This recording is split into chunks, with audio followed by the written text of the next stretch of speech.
Now I'm excited to share with you a little bit about Tonia Ko's magnificent piece, Negative Magic.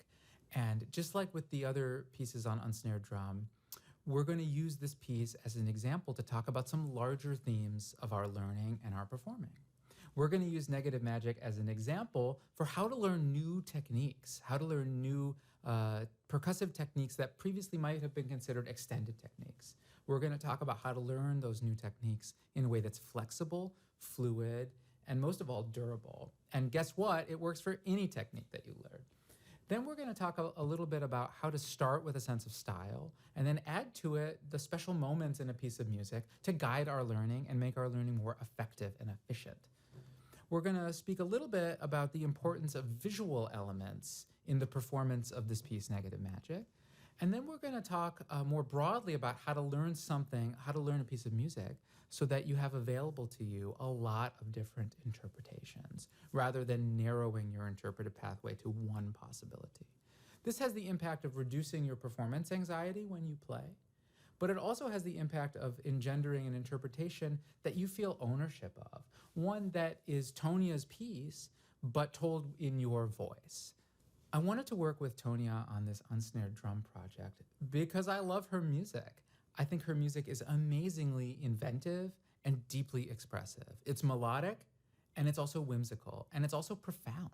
What I love about her music is that it links inspiration, form, content, and performance practice into one package. It's powerful music without gimmick, and her interest in sort of physical gesture as it's linked to sound and inspiration is deeply powerful for me as a performer. At the same time, I wanted to work with her because we had embarked on a number of previous collaborations, each of which basically blew my mind with regard to what an instrument could do before and after the piece that she wrote. We started with a piece called Hush that she wrote for my cello percussion duo New Morse Code. And the piece is a phenomenal exploration of modes of interaction between cello and percussion.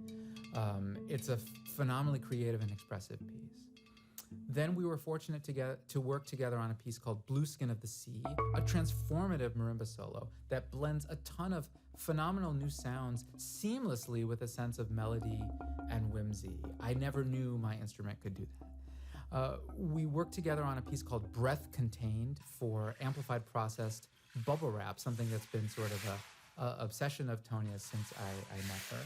And then I was also sort of broadly inspired by a piece she wrote called Real Voices and Imagined Clatter, which is a timpani quartet. I mean, 4 people, 4 timpani, not 4 people, 16 timpani.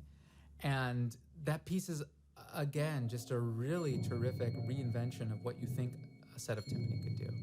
And then finally, I got to know Tonia's music through her wonderful writing for strings, particularly a string quartet of hers called Escape Landscape. So my thought was that she had transformed the marimba, and she had transformed my conception of how I could engage with my cello duo partner. So I had no doubt she would do something amazing with the snare drum, and she did. The traditional way to talk about this piece, Negative Magic, would be to show you all of the extended techniques in the work, one in a row, and then show you how I do them. But based on what I said about Tonia's music, that might not be a great approach because these techniques are not necessarily extended. They're fundamental. They're deeply ingrained into the fabric of the music, but more importantly, they're deeply ingrained into the poetry of the inspiration of the music. At the same time, that kind of atomic approach tends to waste time because as a performer, you have the tendency to learn a piece twice. Once to sort of learn the techniques, and a second time to sort of figure out why you would learn them to begin with. So I propose that we characterize this piece, this phenomenal piece, and we talk about some of the special moments, and then we dig into sort of how you can create a mental representation of how these sounds function. And then we'll talk a little bit about how you can develop a skill and mastery around these sounds. Now let's talk about Negative Magic as a whole, and then we'll pick out some special moments that sort of help us weave our way through the piece. So Negative Magic kind of discovers an all but hidden realm of melody and harmony and resonance on the snare drum by almost completely loosening the drum's tuning and thereby kind of loosening control. So after an acclimating ritual that kind of calls to mind an an ancient storyteller finding their voice. We hear a meandering conversation between the clattering shell of the drum and the ringing head, and then a series of kind of incredible melodic waterfalls, transforming from curious to sinister. And then directly in the middle of the piece, there's this incredible poetic, dramatic moment where the snares are turned on for the first time, and the music basically repeats itself again, buzzing with new life as sharp accents are juxtaposed against kind of this incredible tremulous texture. And at the end of the piece, the performer gradually loosens the snares until they're deactivating again, kind of unspooling the rhythmic process of the piece. One of the most important things we can do as performers when we're learning a piece of music is to fall in love with the piece, and especially to fall in love with special moments in the piece. Because if we do that, it inspires us, it gives us authority and autonomy to sort of take on both the learning of the piece and also the performing and the advocacy of the piece. So here are some of the special moments to me in Negative Magic, and you might find your own. I find the opening, this dramatic ritual, like I said, that sort of acclimates us to the piece. It's broadly similar to the second movement of Tonia's piece, Blue Skin of the Sea.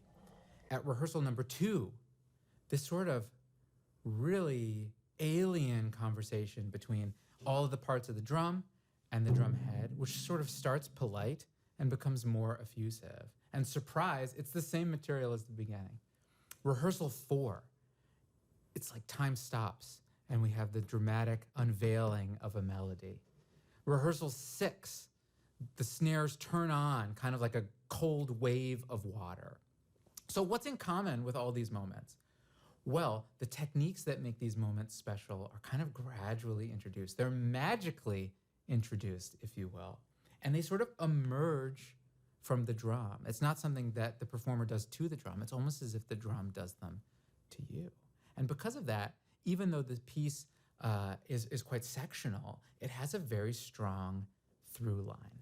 So if we, as interpreters, desire to connect these amazing special moments together into a longer experience, probably we will ask the question, what are the sections, or what's the form of this piece?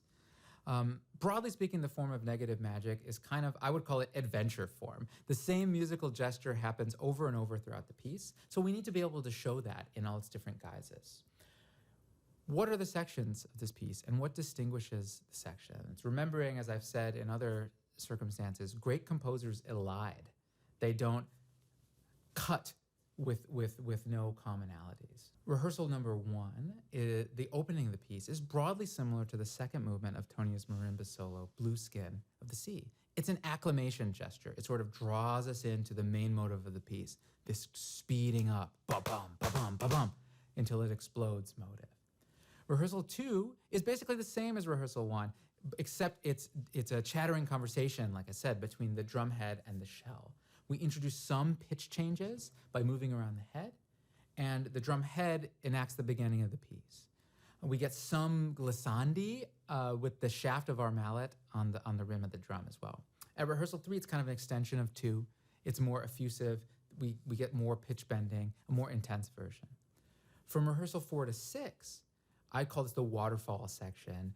We have kind of a magical moment with this melodic glissando that's set off by quasi-silence from the other sections of the piece around it. Around rehearsal 5, we turn the snares on, and we basically have a recap of the beginning of the piece. Rehearsal 6 is kind of a transitional period, like the embers of a fire gradually burning out.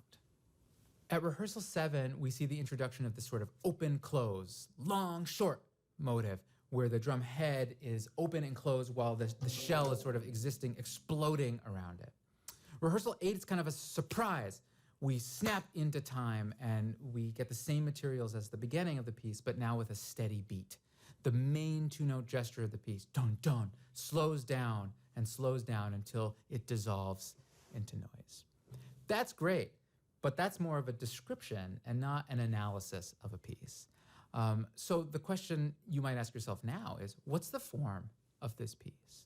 You could think of the form as having 2 parts, from rehearsal 1 to rehearsal 4, and then from the snares on to the end of the piece.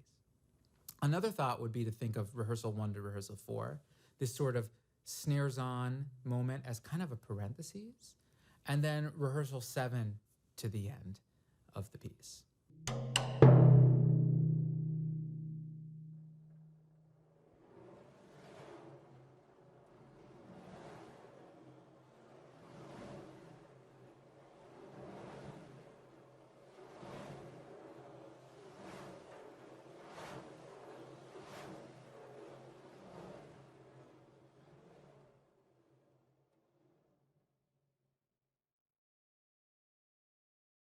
As we've discovered, Tonia's music is full of ideas, and she has the most amazing inner world of incredibly profound, quirky, witty, alien ideas. She's one of the most creative people I've ever met. And in the piece, she sets off these moments really magically, drawing us in. So a great performance of this piece tells that story. It draws us into those special moments with every interpretive tool in our toolkit. At the same time, because the form of the piece is quite sectional, a great performance of this piece looks for ways to tie that form together, to make the sections of the piece live as one, to highlight the connections that I hope we've explored a little bit together. A great performance of this piece nails the characters of the piece, from poetic to chirpy to funny to alien to ritualistic, and does those characters in a really natural way. So it doesn't feel histrionic, but it feels sort of natural. I think a great performance of this piece is visually alluring. What do I mean by that? Well, it links physical gesture with sonic expectation in the moments where Tonia says to do so, but also the moments where she doesn't say to do so, but it's heavily implied. Finally, I think a great performance of this piece is natural. It doesn't come off as an artificial endeavor, but one that is organic, where it feels like everything is occurring from the drum instead of from the performer. All of those things together should be on our mind as we're approaching getting to know, learning, interpreting, performing, talking about, writing about, being excited about this piece, Negative Magic. Let's talk about what instruments and implements we need to play Negative Magic. For a drum, I use a brass drum. This is a Pearl brass Sensitone drum. It's a 5x14-inch drum. In particular, it's a drum set snare drum, meaning that it has wire snares.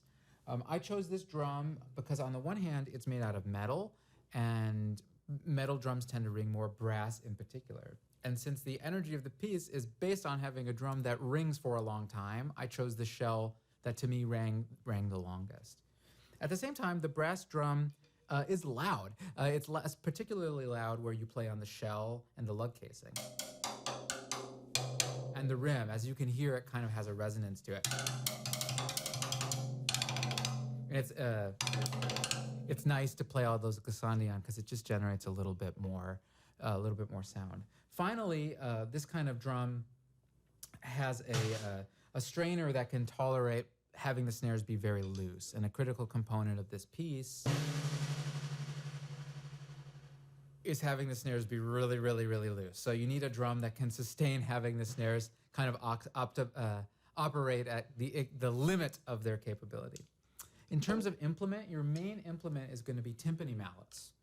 I use these Vic Firth Tim Genis number 7 articulate mallets, but there are a variety of mallets that could work. I like these because they're not too big. If the mallets are too big, they sort of overpower the drum. And if the mallets are too small, you might as well just use a stick. Finally, I like these mallets because they have a long taper and the shaft is pretty thin at the end, which I find to be pretty helpful, especially for these glissando sections. You're also going to need a pair of drumsticks. I use these Ne Rosaro sticks from Vic Firth. I like them because they're really, really, really bouncy. And in this piece, we need to be able to roll almost phenomenally slowly.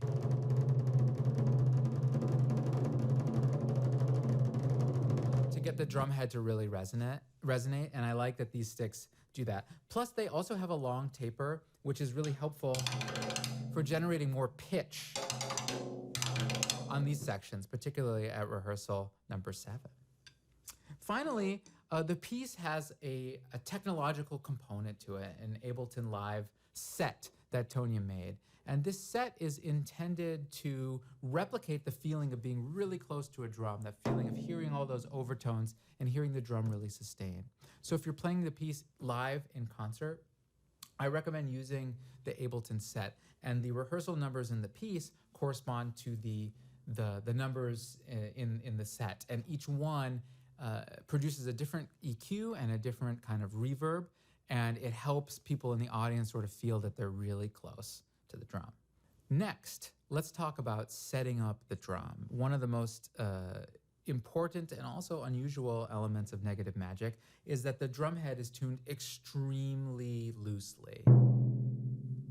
Not only that, but the drum head is tuned unevenly, so that when you play in different parts of the drum head, you get different pitches. This is key to the piece because we're going to be creating harmonies by playing in two different places. And then also by playing all over the drum head with our tension. So let's set this up. Tonia in the piece gives instructions, broad instructions for tuning the head when you play with a drum that has 10 lugs and a drum that has 8 lugs. So our goal overall is a long sustain. And I think as a performer, I would recommend that you prioritize having the drum ring as long as possible versus the particulars of the tuning that Tonia recommends, unless you have amplification. So we want to make sure that our drum head is not so loose that it makes no sound, but not so tight that it chokes the sound a little bit. So I kind of split the difference sometimes with what Tonia recommends. So the way I approach doing this is to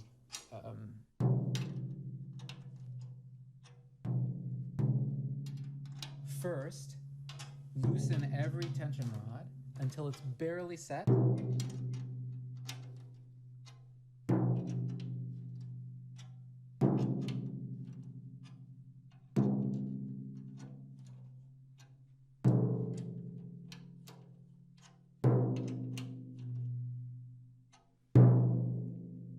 If it's too loose, you'll start to hear rattles now. Then we get going with what Tonia recommends. So when she says loose, it's this sort of past finger tight tension. So let's get up a little bit here. We'll tune this one up, tune this one up, tune this one up, this one up, leave this one loose, this one up, and there we go.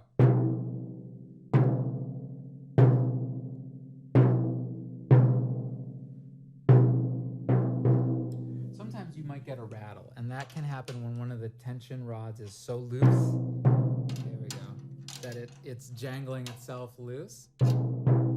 Yes. Next is to set up the snares.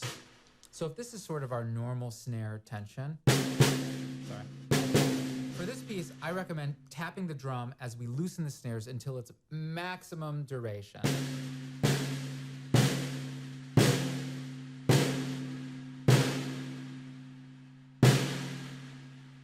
Maybe this is too loose.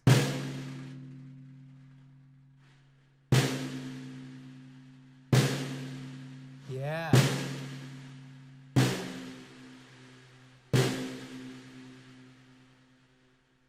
There we go. So the snares and the drum head are working sort of in tandem with one another. All right, so now in Negative Magic, let's take a look at some of the special moments of the piece. Moments that are special both musically and also structurally.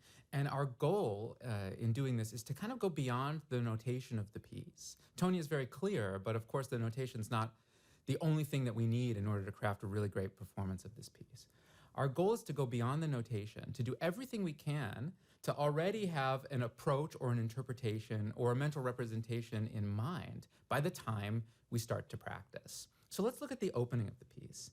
This is a kind of ritualistic gesture that happens a lot in Tonia's music. Another great example is at the beginning of the second movement of her marimba solo, Blue Skin of the Sea. It's an acclamation ritual.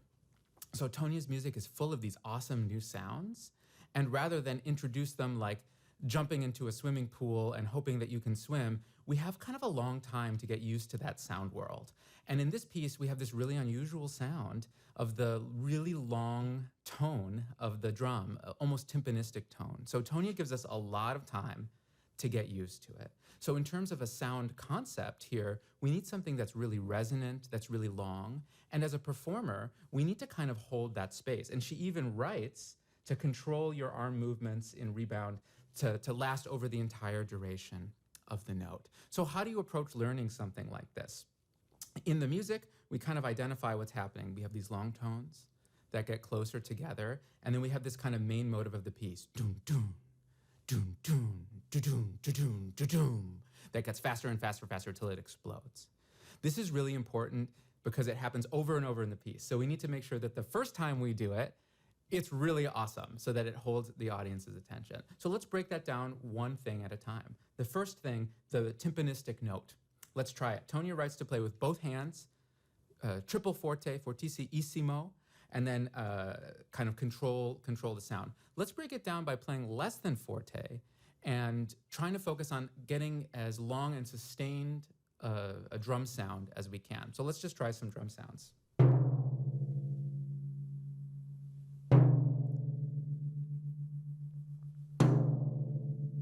Maybe don't try to hit the rim.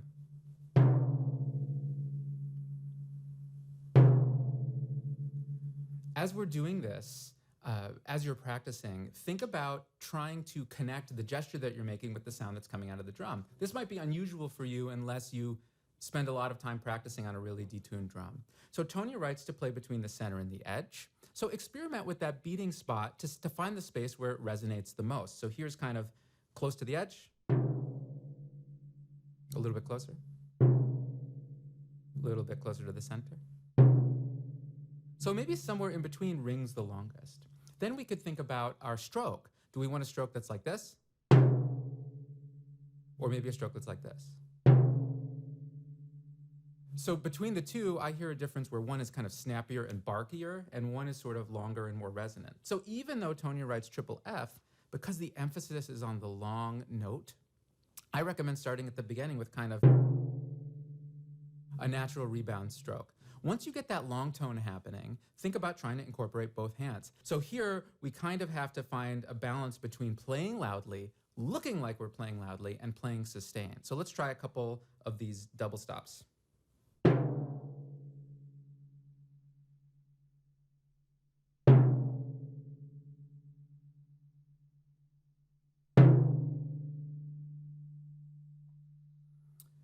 As you're working on this, and I recommend practicing it really broken down like this, as you're working on this, think about trying to get the most harmony. So in this piece, Tonia writes for the different parts of the drum to be tuned differently so that when you hit different parts of them, we hear different pitches. So here, as you're practicing, play more softly in order to try to get the different harmonies to come out. And only then can you sort of play the piece a little bit more loudly. So the rhythm that Tonia writes gradually accelerates, right? So let's try to almost do that extra so that over the course of the first 90 seconds or so of the piece, we sort of draw the listener into this long sound world. So just some final ideas on it. Even though Tonia writes to play extremely, extremely loud, I think you have to balance that volume with a length of sound because that's really the unusual thing about this section of the piece. And then think about where on your drum is the most sustained sound. And then try to get a whole bunch of different tones throughout this section so that the listener can get used to you creating different harmonies and melodies because it's going to come up the rest of the piece.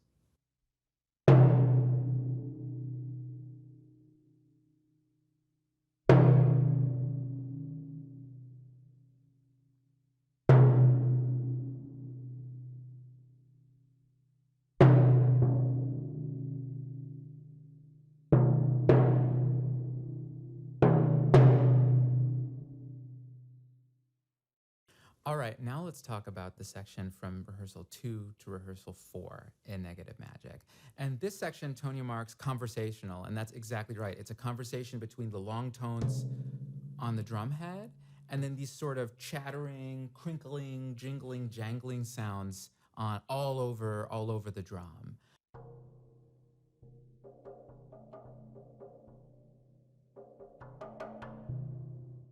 This type of music is really, it occurs a lot in Tonia's music. On the one hand, we have a new idea that's introduced both gradually and magically. It's usually set apart by silence or an extreme dynamic of some kind, and the idea is that like a magician gradually revealing something amazing. At the same time, this kind of quirky conversation happens a lot in Tonia's music. A great example is the first movement of her cello percussion piece, Hush, or actually most of her piece, Real Voices and Imagine Clatter, her timpani quartet. Or even the third movement of her marimba solo, Blue Skin of the Sea. Kind of a quirky conversation where almost any sound, in this case, boom, boom, could be a motive, kind of a quirky, almost alien motive. In this case, the conversation starts innocent, and then it sort of talks its way back to the beginning of the piece more effusively and more effectively. Finally, this section, like I mentioned, the motive is quite simple. Boom, boom, boom. But that's such a Tonia thing to do, and if you listen to a lot of her music, you'll discover that, like I mentioned, almost anything can be a motive, and her music is so full of creative ideas. And so in this case, our goal as a performer is to highlight the gradual unveiling of this conversation. And so we need to make the two characters kind of distinct entities. And so to work on that, I recommend splitting apart the two characters in this drama. So let's first start with just the timpani head. So the long timpani sound, we've hopefully from measures 1 through 11 already explored how to create. Now let's do it soft. So when we do it soft, again, I would recommend here to focus our energies on playing as long as possible, because Tonia writes these dotted ties, and that heavily implies that the note should ring that long, right? So let's just experiment and see where on the drumhead, with what kind of stroke, and with what kind of mallet, and with what kind of everything can we create a really long tone. So I recommend just starting by messing around.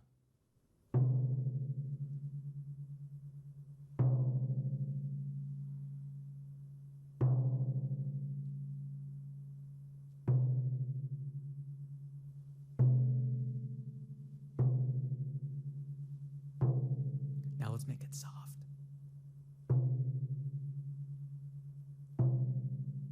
Now let's make it soft, but with a ping attack.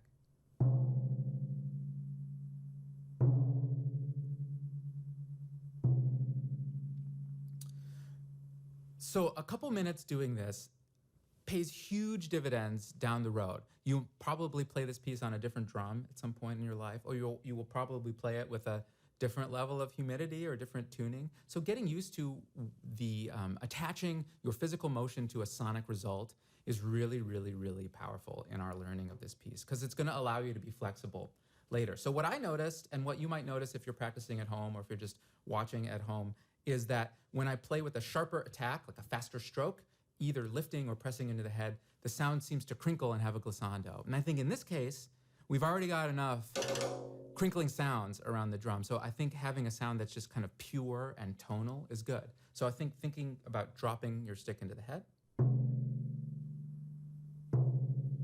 is going to be really helpful here.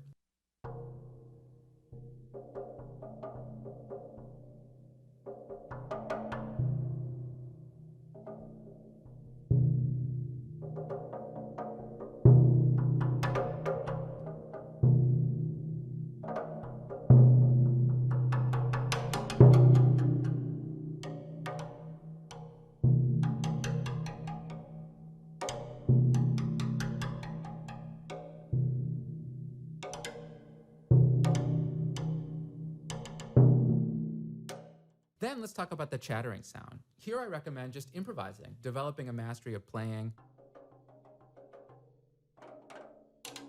all over the different parts of your drum, getting to know where everything is, both with the shaft and also with the heads of the mallet. Then I would approach getting this rhythm really strictly in time. So like ba ba boop ba boop ba boop boop ba. And then, once you can do that pretty accurately, to sort of make it more conversational. Very few people will speak like that, but I think you might speak ba ba boo da boo da boo boo ba do do da do do dum boom, something like that, where it ebbs and flows. And our goal here is for the drum head sound to have its own melodic line, and our drum shell sound to also have its kind of conversational voice. So if you work on those two separately, then when you put them together, it can kind of make a really powerful and contrapuntal conversation. And so let's do that on rehearsal 3. Here we have another new sound, and it's kind of a dead stroke glissando sound. So instead of thinking about this section as just a dead stroke, meaning I'm just going to do a dead stroke, think about it as a result, this sort of it's like a new character has entered the conversation, and this timpani sound now becomes.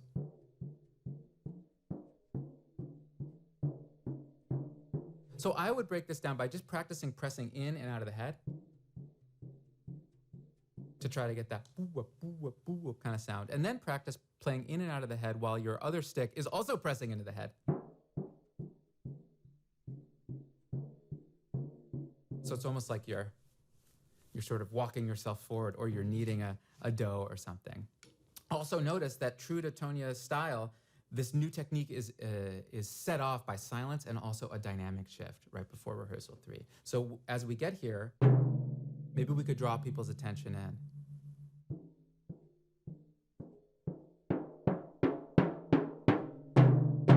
Something like that. I think that helps highlight the music a little bit. It's not histrionic or overly theatrical, but it's kind of what Tonia is encouraging us to do.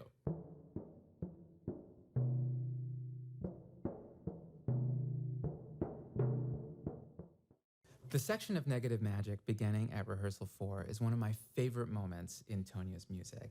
What we have here is the introduction of an incredible, transformative, groundbreaking snare drum technique that you probably didn't think could happen, and it happens in a really magical, gradual way, like something really astonishing is happening. And like we talked about in the other sections, she sets this part off with a dynamic change to really, really, really, really soft, with a change in color to really, really high.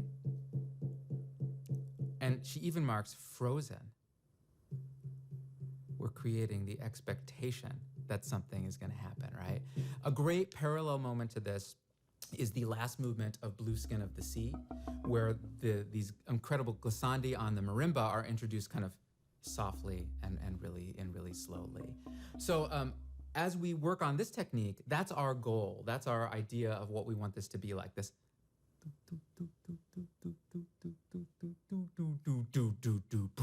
What just happened? Oh, that was cool.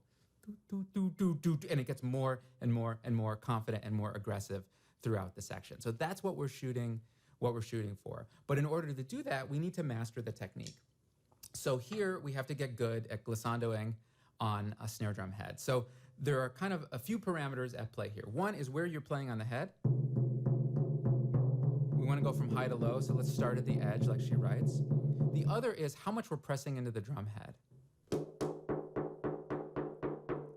I'm going to release the pressure. More pressure. Second might be, or third might be where we are pressing on the head. Center.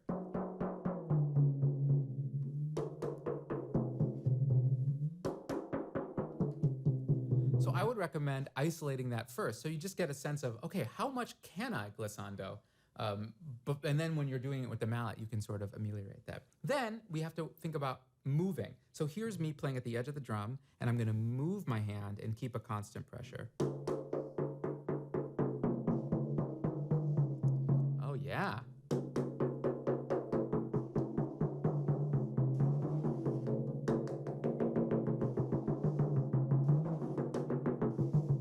Something like that. Now let's try to combine the releasing of the pressure and the moving on the head. Cool. Now let's do it with the mallet.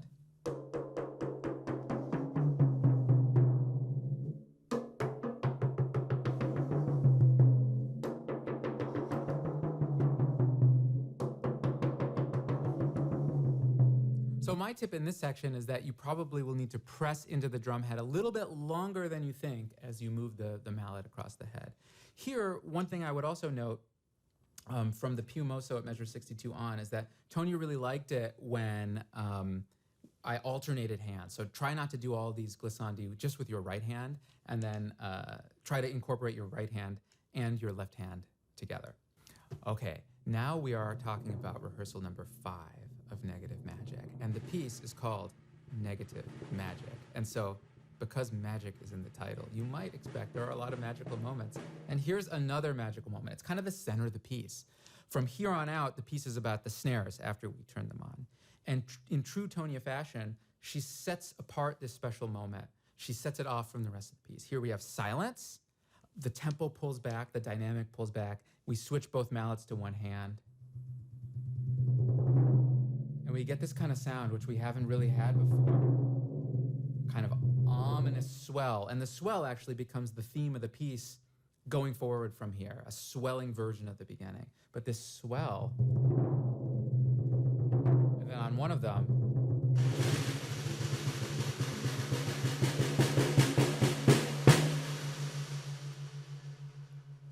the snares turn on. So what are some ways we can make this, we can highlight the drama in this moment? Well, one obvious thing is that these snares don't take very much physical effort to turn on. In fact, drum designers go to great lengths to make it really easy to turn the snares on and off.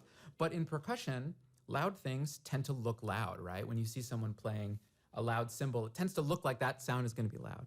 This is an incredibly loud moment, but I'm essentially moving 1 or 2 inches. So we need to find something in our performance that's going to set this apart. So here, maybe we do something where our crescendo is particularly vociferous or something like that. Or maybe we highlight it with the gesture in our arm. But we need to show something to show that the snares turning on is kind of an important moment of the piece. It's not a logistical element, but it's a musical element.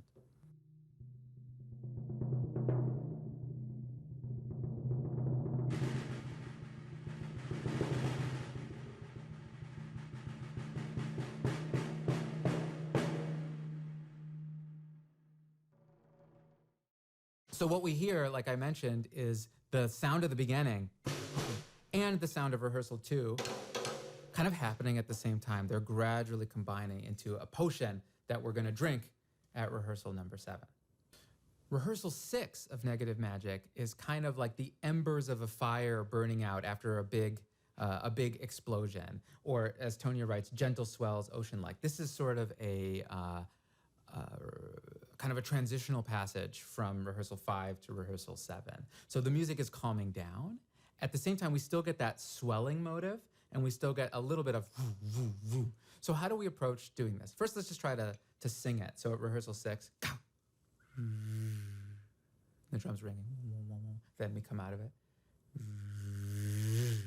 And then again. So we get these swells that are sort of a little gentle, and then they sort of vary in all sorts of unusual ways. I approach this by slowing down my roll, exactly as she says to do. So instead of playing kind of a buzz, I start to play, I actually start to play either double strokes or triple strokes. So when we get to number 6, I'm playing this.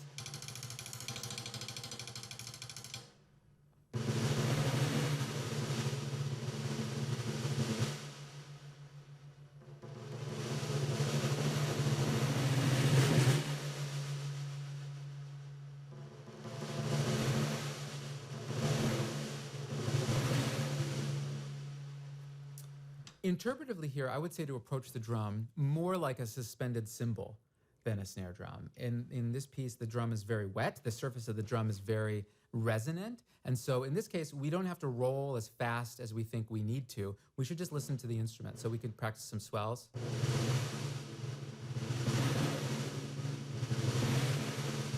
And on the release of the swells, we don't really need to play that. We can sort of play.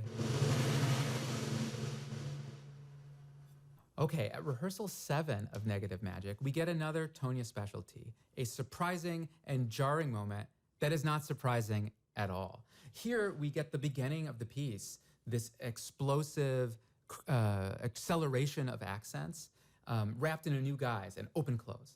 At the same time, it's combined with the kind of conversational elements around the drum that we hear at rehearsal too, except more aggressive and more chirpy. At this moment, we realize the piece is moving in reverse. And from here, the piece is going to gradually dissolve until there's nothing left. It's almost as if we're standing up straight. We're waking up from a dream in the center of the piece. And again, earlier, it's set apart by silence, and it's set apart by a new dynamic, and it's set apart by a new technique. So let's explore the new technique. Here, it's an open-close sound. So an open-close sound between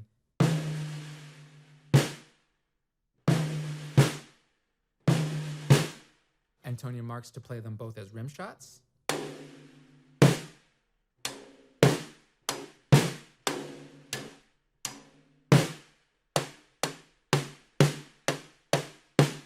So you can experiment getting that rim shot going and then making it open and close. And it's sort of combined with a kind of weaponized version of the conversation from the beginning.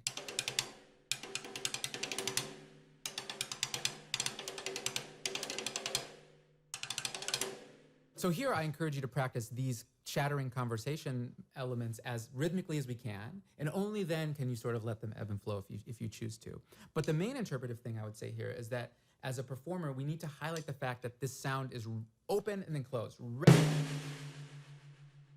Release. So that impacts the tempo, that impacts our volume, it impacts everything that we can control. So even through each of these long gestures, we need to create the impression that it's a sustained sound. So for example, right at measure 151.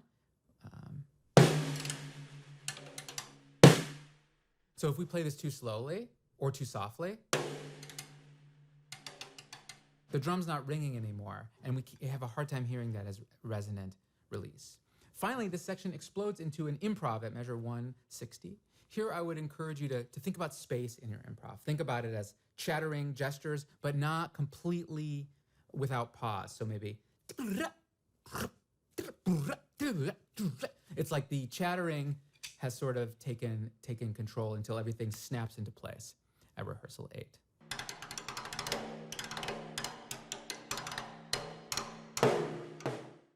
So what can we learn about playing percussion from learning negative magic? Or more importantly, what can we learn about learning from the process of working on this piece?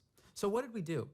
We took inspiration from Tonia's style. We sort of framed our work on this piece by taking a look at her other music and seeing kind of what kind of characters she portrays, what kind of sound world her music lives in, what kind of gestures she likes to do in her music. And then we took inspiration from some special moments in the piece and then buttressed our intuition with some analysis of what's going on in the text of the piece.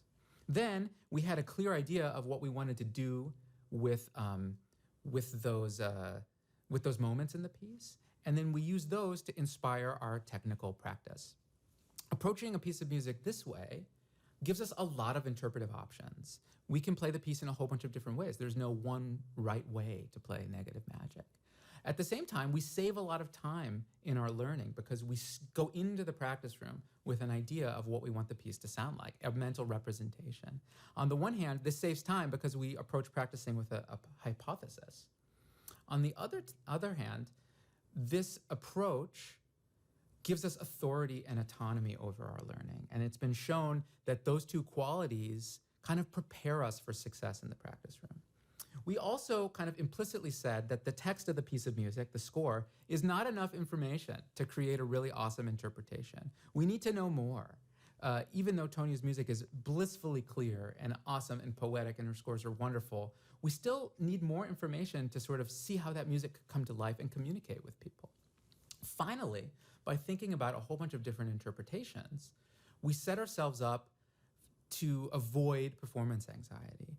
Instead of thinking of there being only one pathway through a piece, there are infinite pathways through this piece, and we can approach performing them live with grace and sort of a diversity of approach.